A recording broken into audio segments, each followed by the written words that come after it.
प्यारे दोस्तों, आज की इस वीडियो में हम आपको बताएंगे हुजूर ख्वाजा गरीब नवाज रहमतुल्लाह अलैह की मुकम्मल जिंदगी। आप हजरत ख्वाजा गरीब नवाज कहाँ पैदा हुए? हुजूर ख्वाजा गरीब नवाज की बीवी का नाम क्या था? आपकी बीवी कौन थीं? आपके कितने बेटे बेटियां थीं? और जब हुजूर ख्वाजा गरीब नवाज हिंदुस्तान आए तो आपने किन किन मुश्किलों का सामना किया? और जब एक हिंदू औरत ने आप पर एक गंदा इल्जाम लगाया, फिर आपने उस औरत के साथ क्या किया?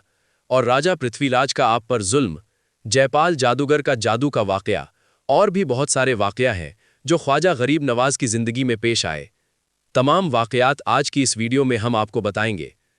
और आज के वक्त में जो लोग दरगाह को तोड़ने की बात कर रहे हैं, दरगाह के नीचे मंदिर होने की बात कर रहे थे, वो लोग कौन हैं और वहां आज अभी अभी क्या क्या हुआ है, वो सब आपको इस वीडियो में बताएंगे। बस आप इस वीडियो को आखिर तक जरूर देखें ताकि आपको सब कुछ पता चल सके। और वीडियो को लाइक करने के साथ साथ चैनल को सब्सक्राइब भी जरूर कर दें। और कमेंट बॉक्स में आप कौन से स्टेट से वीडियो देख रहे हैं जरूर लिखें। तो चलिए अब शुरू करते हैं। प्यारे दोस्तों, हजरत ख्वाजा मोइनुद्दीन चिश्ती अजमेरी रहमतुल्लाह अलैह 14 रजब 536 हिजरी को जुनूबी ईरान के इलाके सिस्तान के एक इंतहाई मजहबी घराने में पैदा हुए। आप नस्ली एतबार से सही और नसबी थे और आपका शजरा अमीरुल मोमिनीन हजरत अलीउल मुर्तज़ा शेर खुदा रज़ियल्लाहु ताला अन्हो से जा मिलता है।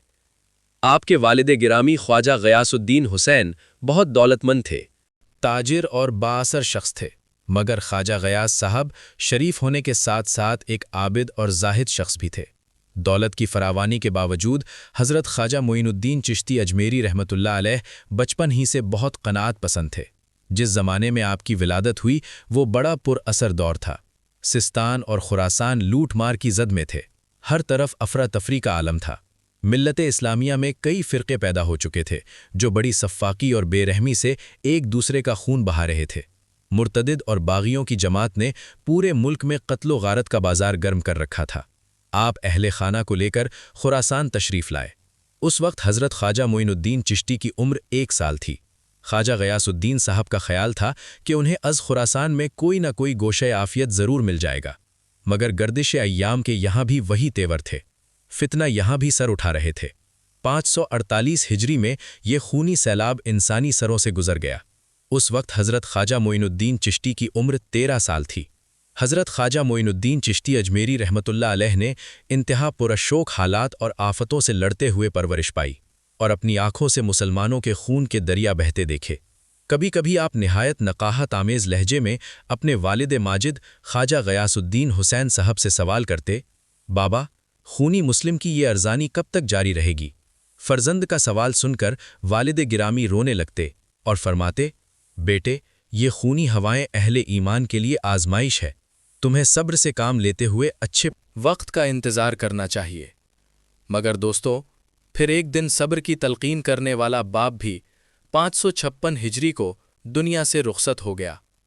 उस वक्त ख्वाजा मोइनुद्दीन चिश्ती रहमतुल्लाह अलैह की उम्र सिर्फ 15 साल थी।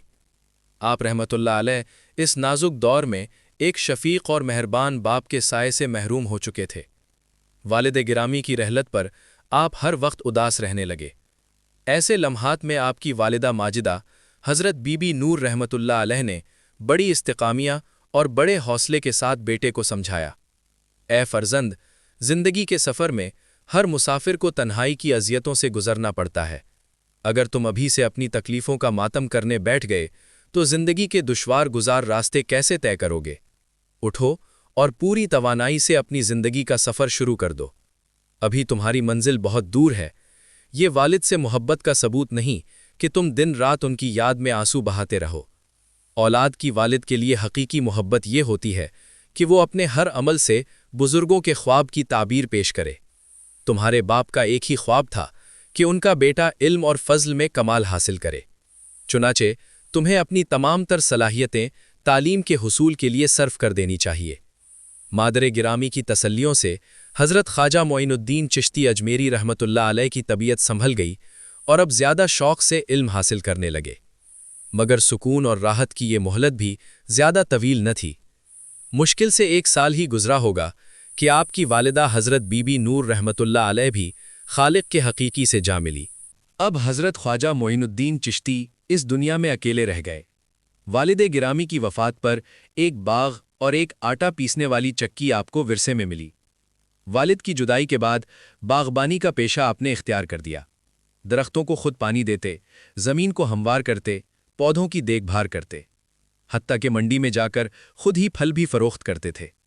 آپ کاروبار میں اس قدر منہمک ہو گئے کہ آپ کا تعلیمی سلسلہ منقطع ہو گیا۔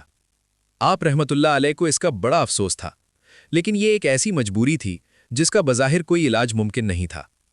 آپ اکثر اوقات اپنی اس محرومی پر غور کرتے، جب کوئی حل نظر نہ آتا تو شاید مایوسی کے عالم میں آسمان کی طرف دیکھتے اور رونے لگتے۔ یہ خدا کے حضور بندے کی ایک خاموش التجا تھی۔ ایک دن حضرت خواجہ معین الدین چشتی اپنے باغ میں درختوں کو پانی دے رہے تھے کہ ادھر سے مشہور بزرگ حضرت ابراہیم قندوزی رحمت اللہ علیہ کا گزر ہوا۔ آپ نے بزرگ کو دیکھا تو دوڑتے ہوئے چلے گئے اور حضرت ابراہیم قندوزی رحمت اللہ کے ہاتھوں کو بوسہ دیا۔ حضرت ابراہیم قندوزی رحمت اللہ علیہ ایک نوجوان کی اس جوش عقیدت سے بہت متاثر ہوئے۔ انہوں نے کمال شفقت سے آپ کے سر پر ہاتھ پھیرا اور چند دعائی کلمہ کہہ کر آگے جانے لگے تو آپ نے حضرت ابراہیم قندوزی رحمت اللہ علیہ کا دامن تھام لیا۔ حضرت ابراہیم قندوزی رحمت اللہ علیہ نے محبت بھرے لہجے میں پوچھا، اے نوجوان، کیا چاہتے ہو؟ خواجہ معین الدین چشتی نے عرض کی کہ آپ چند لمحے میرے باغ میں اور قیام فرما لیں۔